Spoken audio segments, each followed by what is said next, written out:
السلام علیکم ورحمۃ اللہ وبرکاتہ۔ پیارے بچوں، کیسے ہو؟ آج ہم پڑھنے جا رہے ہیں سورہ زلزلہ۔ سورہ زلزلہ کا مائنڈ میپ بہت چھوٹا سا، بہت امپورٹنٹ۔ اس میں ہم دیکھیں گے کہ ہمیں کیا کرنا چاہیے اور کیا نہیں کرنا چاہیے، اور کیوں اچھا کرنا چاہیے اور کیوں برا نہیں کرنا چاہیے۔ سب سے پہلی چیز، سورہ زلزلہ میں اس کا نمبر ہے، وہ ہے 99 نمبر۔ اس سورہ میں ٹوٹل 8 آیات ہیں، اور یہ سورہ کہاں نازل ہوئی تھی؟ مکہ میں۔ Very good. اور اس سورہ میں ہمیں پتہ چلے گا ایک بہت اہم دن آنے والا ہے، اور وہ ہے فیصلے کا دن۔ آئے اب ہم دیکھتے ہیں کہ اس میں کیا بات ہو رہی ہے۔ تو سب سے پہلی چیز جو اس میں بتائی گئی ہے وہ یہ ہے کہ ایک دن ایک ایسا زلزلہ آنے والا ہے جو اس سے پہلے کبھی بھی نہیں آیا، مطلب سب سے زیادہ طاقتور زلزلہ۔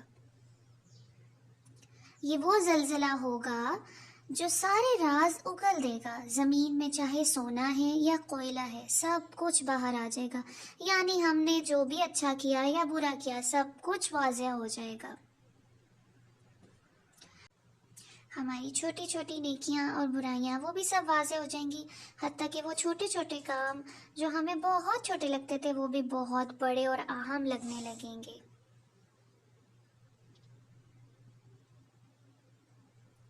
اللہ تعالیٰ ہمیں دیکھ رہا ہے، ہمارے ہر کام پر اس کی نظر ہے، اس سے کچھ بھی چھپا ہوا نہیں ہے۔ اس لیے پیارے بچوں، ہمیں ہر وہ کام کرنا چاہیے جس سے اللہ کیا ہو؟ خوش۔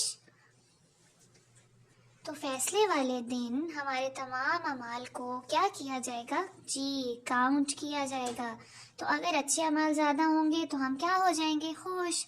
اور اللہ نہ کرے اگر برے اعمال زیادہ ہوئے تو ہم تو مصیبت میں ڈل جائیں گے نا۔ اینڈ پر ہم یہی بات سمجھے پیارے بچوں کہ ہمیں اچھے اچھے کام کرنے چاہیے اور آخرت کے دن کی تیاری کرنی چاہیے، جیسے ہم اپنے پیپرز میں پڑھتے ہیں اور اچھا سا رزلٹ لے کر آتے ہیں گھر۔